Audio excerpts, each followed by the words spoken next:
So my first time jumping on Forza Horizon 3, man, I'm not gonna lie, I kind of jumped on the game and stared at the starting screen for maybe 5 or so minutes, just looking at the Centenario or Centenario. I think that's how the guy said it in the game, actually. If you guys are wondering, all the sound is off, obviously, because copyright and stuff like that, man. But I'm looking at the entire, I'm just looking at the loading screen, by the way, and I'm just like, wow. Just look at Forza Horizon 3, man. It looks absolutely incredible. Now, this game is in Australia. And first thoughts, I admit right now, bro, this map is dope, okay? And you know what's funny is I feel like a lot of players were telling me back in the day when I was playing Forza Horizon 5, they were like, dude, this map is like one of the worst maps in the entire franchise. Yes, there's, good things about it, but a lot of people do argue that it's the worst map in the franchise. Blocked, you have to go back and play the old games. My first impressions of Forza Horizon 4, bro, really did like the way that map felt. And Forza Horizon 3, man, seeing like the city lines and like the buildings and the mountains in the background, you see like the desert, like it just has like a mix of literally everything in there, which is something that players want. They want a diverse map, you know what I'm saying? So when I was loading into this and I saw the plane come down, I saw the guy sitting on the Camaro, see the nice water, you see the beautiful road, the scenery, you can see like the mountains in the background, and you can also see like the desert. Then you see the Centenario, and I'm like, dude, like I was literally locked into the trailer, bro. Now this might sound stupid, but I was literally locked into the trailer. I don't know what the blue car was. I might have to check on 5 because I kind of forgot what that was. But when I saw like the city lines and all that, man, I saw the wide body kit GTR, the BMW. I think that was an NSX in the back as well. I'm just like, bro.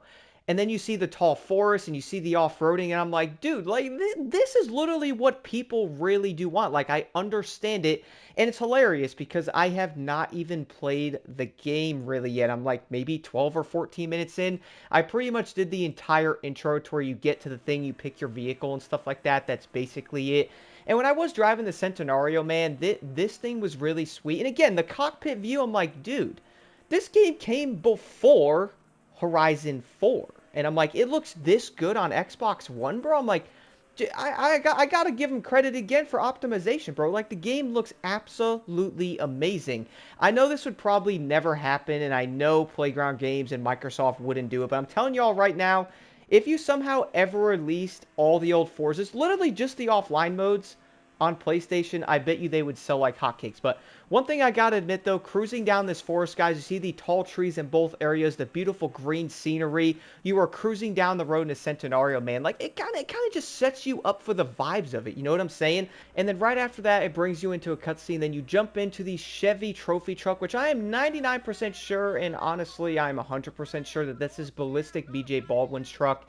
And I saw this and I was like, dude, I love it. I've been a fan of that dude. Racing is absolutely insane. I used to watch like the Baja 1000 and stuff. I used to watch the mid 400s. So seeing a lot of these trophy trucks, and the funny part is, I don't think this truck is in Forza Horizon 5.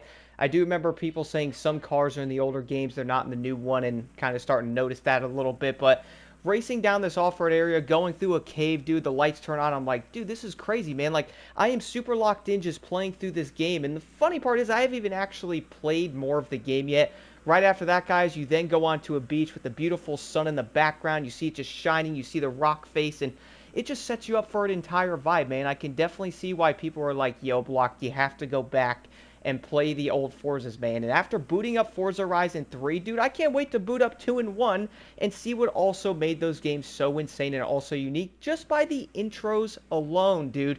Racing down this entire beach area in this trophy truck, man, it truly does hit. Like, I think if people actually went back and played some of these games and, like, realized how newer games are and stuff, they'd be like, yo, what happened? That's kind of like what I was thinking about a little bit, is when I'm playing through some of these games, I kind of feel like the newer ones kind of just drifted away from some of that stuff in a way. And now that you're actually looking at some of it, you're like, oh, well, some of these games kind of lost like their uniqueness, or maybe a lot of the new games nowadays don't have like the vibe or what these games had. You know what I'm saying? I kind of talked about this stuff a bit with the Midnight Club video and all that as well. Like, I feel like some of these games just had like that vibe and feeling to them, and some of the newer games just kind of don't. I don't know. Maybe they just don't feel all that unique like they used to. You know what I mean? But after I did end up doing that one trophy truck part, I then had a cutscene that I was like, okay, well, I have to jump in a buggy and basically race a helicopter holding a Jeep Willy, which honestly made me laugh a bit. And of course, the overall atmosphere in this, man, off-roading in this game, I can't wait to off-road in Forza Horizon 3, dude. The way the coloring of this map is, seeing the mountains in the background, the diversity of it, it's probably going to be absolutely insane. But I was kind of laughing, though, because I was driving this buggy kind of just like, okay, well, I'm racing this buggy and pretty much going against a helicopter holding a Jeep Willy. I then go to the beach and stuff. You see all the mountains in the background, man. And a lot of people always said to me that, like, you have to go check out the other maps in these games, dude. And, like, when I'm just driving the buggy, going over some different areas and checking out, like, the background and stuff like that, I'm like, yo, this is absolutely wild.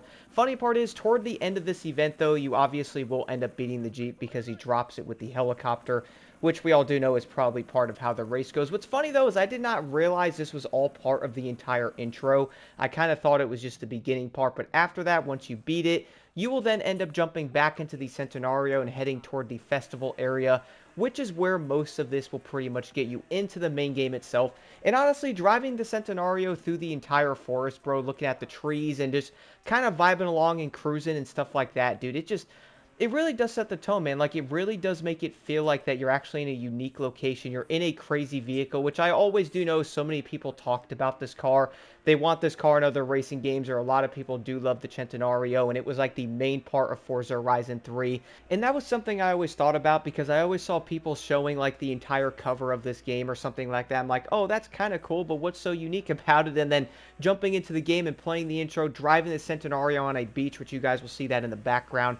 And then once you do drive down the beach a little bit, you will then end up getting to the starting vehicle area, which for this you will end up having the BMW M4, the Nissan Silvia Spec R, the Ford Mustang Shelby GT350R, which I absolutely love that car, man. And the final car on the end of this is the HSV Limited.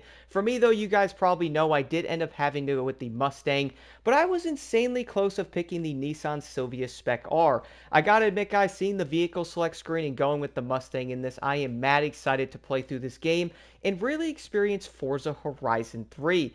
Do let me know your thoughts on Forza Horizon 3's intro in the comments below, and also, which starting car did you guys end up picking in this?